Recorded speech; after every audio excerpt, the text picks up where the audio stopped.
Yo, what's going on, guys? It's Dude here, and today we're back with a brand new setup video. This time we're going to be doing the V8 powered Chevrolet Corvette C7 GR3 car. This was an extremely popular vehicle back in Gran Turismo Sport, and in this game, obviously an American icon, going to be an extremely used car in this game as well. And at first I found it a little bit difficult to drive, to be honest with you. With my limited setup knowledge at the beginning of the game, I did find it tough to figure out. But now I feel like I've gotten the thing a lot more dialed in. It feels a lot more stable and a lot more easy to drive. But also I do think it's an extremely adequate and solid GR3 car. I haven't been able to test every single car yet, so I don't know how good it is for sure. But it definitely can hang with the big dogs on the right tracks. And I do think you guys are going to enjoy this car. Before I get into the setup here, guys, if you do enjoy the video and or the setup, be sure to leave a like as well as comment and also subscribe, as that greatly helps me out a lot.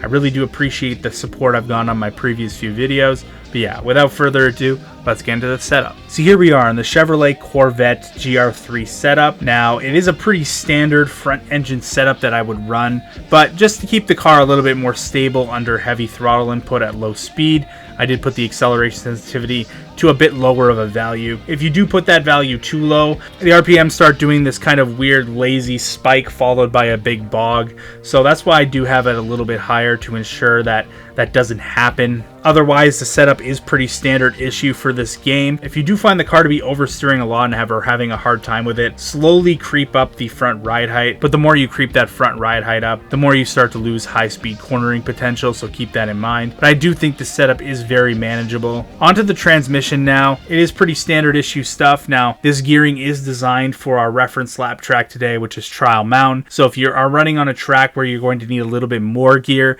then move the final gear at the bottom left.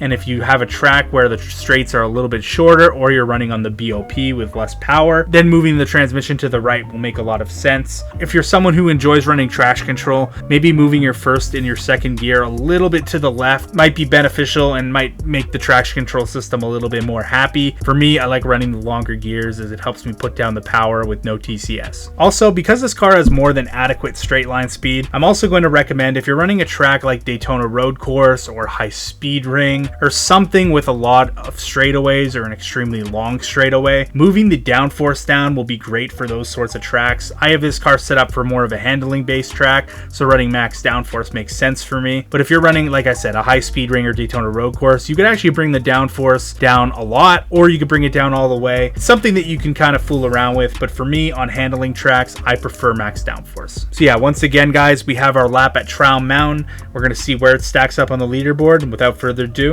let's get into it. So here we are at Trial Mountain Circuit in the Corvette C7 GR3. Now the first thing you're going to notice is that I'm short shifting the car. That's just where it makes peak power, so I do recommend shifting this thing around 75% of the rev range, also known as 6,500 RPM. Get the thing turned in, get as close as you can there to the curbs, cut them nice and tight. You can carry a good amount of speed through there. It's not quite as fast as some other cars, but it does make up for it in these medium speed corners. Use third coming out of there just to get a bit more traction. And I do recommend using higher gears coming out of some corners just to keep the car underneath you. Very nice rotation through there. Transitioning onto this corner. Very important corner. Want to get a good exit so you can get a good run down the straight. Extremely close to that wall, but it's good that we didn't hit it. Once again, short shifting up the hill here into the tunnel. Really good top end performance. Acceleration is just kind of fine, and I think that's more of a product of its weight. Into second gear. Pedal the throttle very progressively. Get on it full throttle. Third gear, fourth gear. Get the line right through here. Hard on the brakes. Don't want to brake and turn too much through there, but you have to a little bit. Put on the power once again. Set up for this final corner before the last chicane. You can get really in on that inside curb there with this Corvette. Right after the curb, start braking hard in a straight line into first gear. Try to get set up for this final corner to lead you down the straight and get a good run. Into second gear. gain a little bit on our ghost behind us there, and hug the wall on the outside here, just to barely get to the line, and 142.786. Not too bad, actually. It's honestly not too bad of a car.